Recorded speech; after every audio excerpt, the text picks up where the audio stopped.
Di video sebelumnya kita udah ngebahas mengenai local brand. Sebagian besar udah dijadikan sebagai local hero ya, yang gue udah sebutin juga beberapa merek yang bahkan udah sampai dikenal di mancanegara. Tapi ada juga beberapa produk atau perusahaan yang menggunakan istilah local brand ini sebagai strategi untuk mendongkrak penjualan atau bahkan pendapatan mereka. Sebenarnya apa sih yang terjadi mengenai pengambilan istilah brand lokal ini sebagai strategi marketing untuk beberapa merek? Selamat datang di Kantin Karir, dan hari ini kita bakal melanjutkan seri dari brand lokal.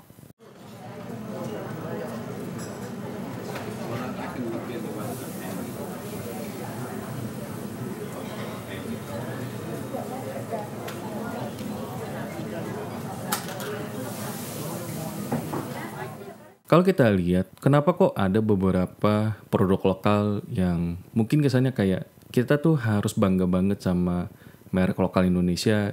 Pada dasarnya gue ngelihat ini cuma sebagai strategi marketing yang kadang-kadang mereka ngambil barang dari luar, terus habis itu mereka brand dengan nama mereka sendiri dan wah, dijadikan sebagai brand lokal. Apakah itu salah? Sebenarnya nggak juga, karena kalau kita lihat dari beberapa merek ya, mereka melakukan rebranding dengan membawa brand mereka sendiri, padahal sebenarnya kalau kita lihat pabrikannya dari mana, belum tentu itu pabrikannya dari merek yang mereka punya. Contoh kayak yang ada di Indonesia ya, Daihatsu kan mereka memiliki 2 produk sebenarnya. Cuma kalau kita lihat dari list katalognya ya cuma ada 1, yakni Xenia. Nah, satunya lagi kemana? Nah, satunya ini nanti bakal dibuat ke Toyota dengan emblem Avanza. Salah nggak? Nggak. Tapi ini sebagai strategi. Kenapa? Karena biar nanti penjualan yang didapat itu bisa double, bahkan ya bisa triple juga. Kalau tahu gimana caranya buat ngedapetin revenue yang benar-benar besar. Jadi kalau ngeliat dari situasi seperti ini hal yang lumrah dan semuanya juga udah pakai rebranding ini. Jadi untuk hal rebranding sebenarnya nggak masalah. Tapi yang harus dicatat dalam membuat suatu produk itu menjadi brand lokal, bukan cuma berapa banyak komponen yang dimasukkan dari dalam negeri, tetapi juga kualitas apa yang diberikan. Ambil contoh, kita coba cek ya dari beberapa barang elektronik, nggak usah ngomongin HP, kita lihat aja dari USB, SSD, banyak brand-brand yang kita lihat ya, kebanyakan sih masih dari brand internasional. Kenapa? Karena masalah kualitas. Gue udah bahas sebelumnya di beberapa produk yang punya masalah kualitas dan ini sangat-sangat riskan. Kenapa? Orang jadi nggak percaya untuk beli brand ini. Bahkan ada yang berani ngomong, ngapain sih lu beli ODM atau OEM yang nggak tahu itu dari mana brand asalnya dan itu comot pabriknya itu di mana gitu ya. Jadi mendingan lu cari yang pasti, cari yang jelas, dan ketika udah dapet yang jelas, lu bisa nikmatin tuh kualitas, user experience-nya, dan bahkan lu bisa kasih kritikan di sana. Saran kalau kayaknya produk lu bisa dikembangin kayak gini deh. Dan itu jauh lebih sehat, jauh lebih memberikan manfaat dibandingkan cuma kayak oh yaudah gue ngambil dari produk atau dari pabrik mana, terus habis itu gue rebranding jadi brand lokal. Dan kalau kualitasnya ternyata nggak bagus, ya percuma juga kalau barang lu mau dijual dengan harga berapapun gitu ya. Ambil contoh misalkan nih, ada USB zaman dulu ya, nggak tahu kalau sekarang. USB lu ngambil dari pabrik mana, terus habis itu lu bilang ini 512 GB dengan harga 68.000. What the hell? Men, itu terlalu wow sih kalau dengan harga 68.512 GB.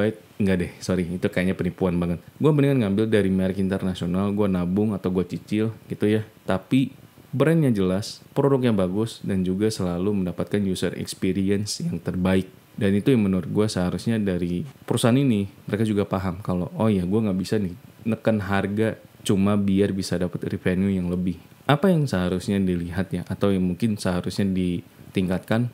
Satu, untuk masalah komponen dalam negeri, yang dilihat adalah kualitasnya, bukan berapa banyak yang dicantumkan ke dalam sebuah perangkat, produk, ataupun barang apapun yang mengambil dari komponen dalam negeri. Terus yang kedua, kita juga bicara soal insentif. Nah, insentif ini apakah memang cuma di beberapa segmen yang bisa mendapatkan insentif, baik dari pemerintah, baik dari investor, ataupun yang mungkin dari swadaya masyarakat gitu ya. Karena insentif ini sangat memberikan dampak loh untuk perkembangan produk, untuk perkembangan industri. Biar apa? Biar nanti mereka bisa kembangin nih. Oh, gue kayaknya bisa nih kembangin produk harganya murah, tapi secara kualitas masih bisa bersaing dengan produk yang harganya lebih mahal daripada yang gue bikin. Insentif seperti ini tentunya bisa memberikan sebuah nafas baru lah untuk perusahaan atau pelaku usaha biar mereka bisa berinovasi. Nah, insentif ini juga gue harap sih bisa dibuat jadi lebih efisien. Kenapa? Karena percuma buat ngasih duit ke orang tapi ternyata modal yang udah lu distribusiin malah diambil buat perusahaan lain yang sebenarnya dia jauh lebih besar, dia jauh lebih well established dibandingkan perusahaan yang ini baru lagi ngerintis nih. Menurut gue memang harus ada pengawasan dan juga pengetatan gitu ya. Jadi bukan peraturan yang ketat aja, tapi pengetatan dalam artian lu ngelihat nih, oke, distribusinya kemana? Ini perusahaan apa? Terus perusahaan ini udah ngeproduksi apa aja? Terus masalah dari perusahaan ini apa? Nah, kalau perusahaan ini punya masalah, itu bukan lagi insentif, tapi udah ke pembinaan. Gimana caranya bisa menghasilkan produk bagus, gimana caranya bisa membuat si produk ini memiliki kualitas tinggi, diterima masyarakat, dan masih bisa diedukasi gitu loh bahwa ini tuh produk bukan produk sembarangan. Ini tuh produk yang bisa menambah taraf hidup lu. Ini yang seharusnya bisa dilakukan oleh pelaku usaha, oleh stakeholders, dan juga oleh capital ventures atau mereka yang memberikan insentif, modal, dan seterusnya. Termasuk juga mereka yang menerapkan peraturan komponen dalam negeri ini. Tapi dari sisi konsumen, harusnya seperti apa sih? Kalau menurut gue, kita cuma punya dua cara. Satu, lu tanya mengenai produk ini bisa apa aja, dan lu coba rasain produk ini. Entah lu beli, sewa, ataupun ya lu pinjam dari yang udah punya sebelumnya. Contoh misalkan nih, gue kayaknya mau coba tas Iger. Kayak tas Iger ini enak gitu loh, gue traveling kemana-mana. Tapi lu belum tahu nih, kualitas dari tas Iger ini seperti apa.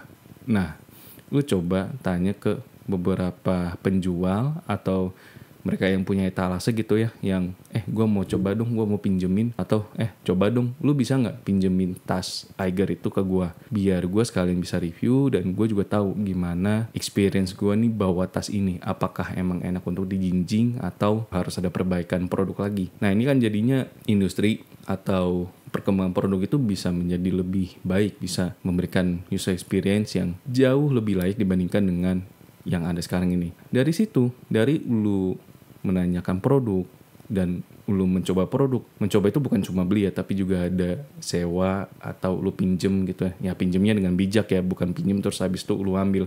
Gila, itu malu kolektor banget sumpah. Tapi dengan adanya menanyakan dan lu merasakan produk itu, lu jadi bisa memberikan kritik ke perusahaan atau orang yang menjual barang ini. Jatuhnya apa? Nanti tuh biar si produknya itu bisa terus berkembang, bisa bener-bener, wah gila ya, waktu itu tas yang gua beli sebelumnya nggak pernah seenak ini loh, padahal ini produknya masih sama. Berarti kan ada pengembangan, ada kayak development yang jauh lebih ketara gitu loh, jauh lebih dirasa gitu loh, dibandingkan cuma kayak ya udah lu beli ngambil dari pabrik mana lu nggak tahu, terus habis itu lu brand lagi jadi brand lokal. Ya menurut gue sih memang ini prosesnya sangat panjang. Ini prosesnya nggak mungkin tiba-tiba langsung kayak lu masak Indomie 5 menit, enggak. Tapi menurut gue ini cara terbaik. Jadi menurut lu gimana? Kalau lu setuju, lu silakan like. Kalau nggak setuju, silakan komentar. See you in the next video.